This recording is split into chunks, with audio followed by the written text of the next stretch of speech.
সকাল 6:50 মানে একদম প্রায় এক্স্যাক্ট টাইমে উত্তরবঙ্গ এক্সপ্রেস ঢুকে গেছে এনজিপিতে।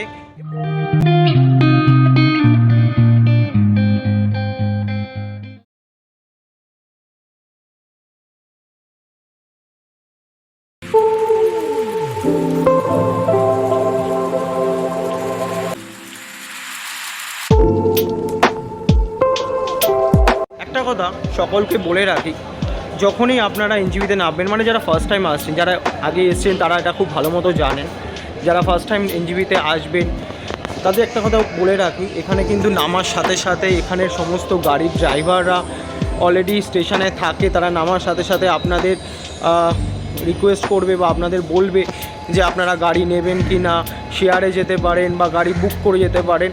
তো আমি মনে করি আপনাদের যদি কন্ট্যাক্ট থাকে, বা আমি আমার ডেসক্রিপশান বক্সে আমাদের যে ড্রাইভার রয়েছে তার নাম্বার আমি দিয়ে দেবো। আপনারা কোনো আগের থেকে যদি গাড়ি বুক করে আসেন সেটা খুব ভালো হয়। তাকে আগের থেকে জানিয়ে দেবেন, সে এনজিপির বাইরে এসে আপনাদের জন্য ওয়েট করবে এবং সেখান থেকে আপনারা যেতে পারেন। এইখান থেকে কিন্তু আপনারা বিভিন্ন আপনাদের ডেস্টিনেশনের জন্য গাড়ি পেয়ে যাবেন। মানে যে কেউ যদি দার্জিলিং, ডুয়ার্স, গ্যাংটক, সিকিম যে কোনো জায়গায় যেতে চায় তার গাড়ি কিন্তু এখান থেকে পেয়ে যাবে। এখান থেকে শেয়ার কার যায়, এখান থেকে প্রাইভেট কার বুক করে যাওয়া যায়। আমাদের যেহেতু অলরেডি আগের থেকে বুকিং করা আছে, তো সেই ড্রাইভার দাদা অলরেডি এখানে চলে এসছে।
এনজিপিতে নামার পর তাপমাত্রা স্বাভাবিকই ছিল, কিন্তু যত আমরা মিরিকের দিকে এগোতে শুরু করলাম ঠান্ডাটা বেশ লাগতে শুরু করলো।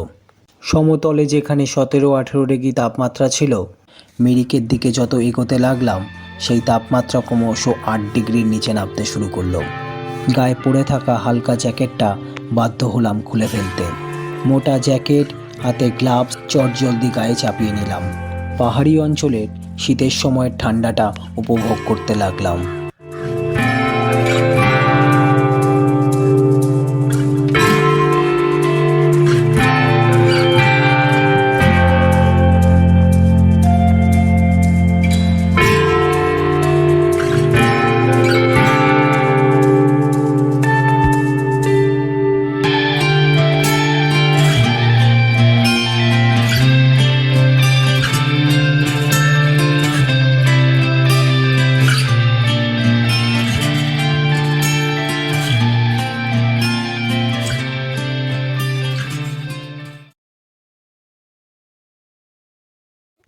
আমরা এবার চলে এলাম আমাদের সেকেন্ড ভিজিটিং প্লেসে, যেই জায়গাটা হচ্ছে একটি চা বাগান।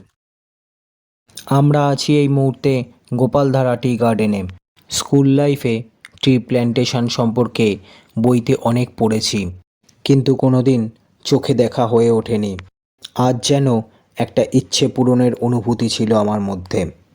জীবনের প্রথম চা গাছ বা চা বাগান দেখতে পাওয়ার অনুভূতিটা আমার কাছে আলাদা রকমেরই ছিল। এই মুহূর্তে আমি দাঁড়িয়ে আছি গোপালধারা চা বাগানের একটা স্তূপের একদম টপ জায়গাতে, এবং সেখান থেকে চারিদিকের ভিউটা জাস্ট আপনাদের দেখাচ্ছি।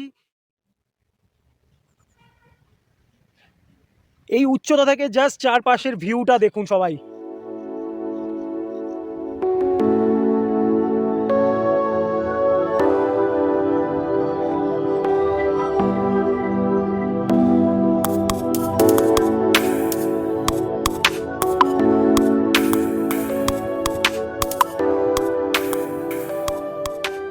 আমরা এনজিপি থেকে যেই দাদার সাথে গাড়িতে করে মিরিক থেকে দার্জিলিং পর্যন্ত ঘুরছি, সেই দাদার সাথে এবার একটু কিছু কথা বলেন।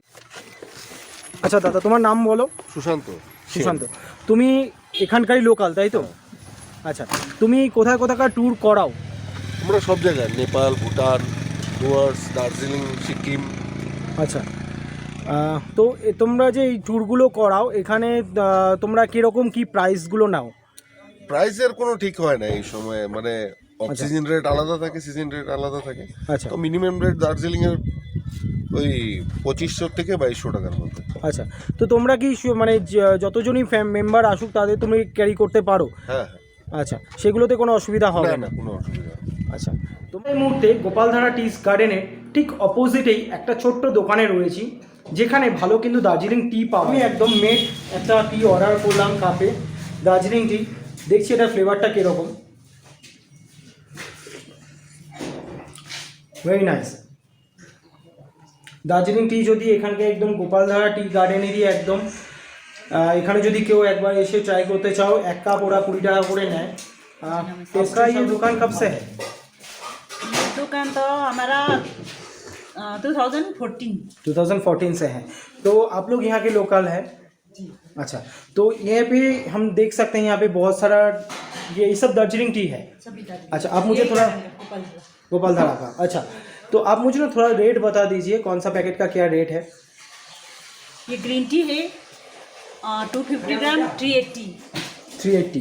ये ब्लैक टी है बॉक्यूट बोलता है। अच्छा, ये 250 ग्राम 360।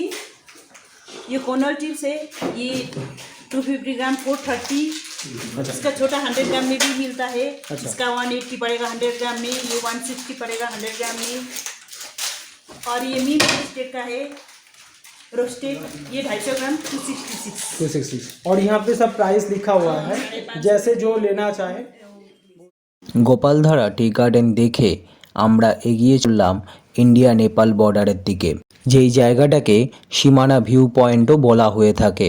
গোপালধারায় থাকার সময়ও ওয়েদার স্বাভাবিক ছিল, কিন্তু যত আমরা সীমানা ভিউ পয়েন্টের দিকে এগোলাম, ওয়েদারে একটা অস্বাভাবিক পরিবর্তন আমি লক্ষ্য করলাম, যা আপনারা ভিডিওর এই অংশটুকু দেখলেই বুঝতে পারবেন। হঠাৎ করেই আমরা যেন ঘন কুয়াশার মধ্যে প্রবেশ করলাম। কুয়াশা এতটাই ঘন যে কয়েক হাত দূরত্বে কী রয়েছে সেটাও সঠিকভাবে বুঝতে পারছিলাম না। তার চেয়েও বড় কথা, সমস্ত শরীর যেন ঠান্ডায় বরফের মতো জমে গেছিল। ভিডিও করার মতো পরিস্থিতিতে সেই মুহূর্তে ছিলাম না। ড্রাইভার দাদার থেকে পরে জানতে পারলাম বছরের ম্যাক্সিমাম সময় নাকি এই জায়গার আবহাওয়া এরকমই থাকে। মনে হবে সূর্যের আলো যেন এই অঞ্চলে প্রবেশই করে না। আমরা স্নোফল না পেলেও রাস্তার চারিদিকে ছড়িয়ে থাকা বরফ দেখে বুঝতে পারলাম কিছুক্ষণ আগেই এখানে স্নোফল হয়েছে। আবার যত ঘুম স্টেশনের দিকে এগোলাম, আবহাওয়া স্বাভাবিক হয়ে উঠল।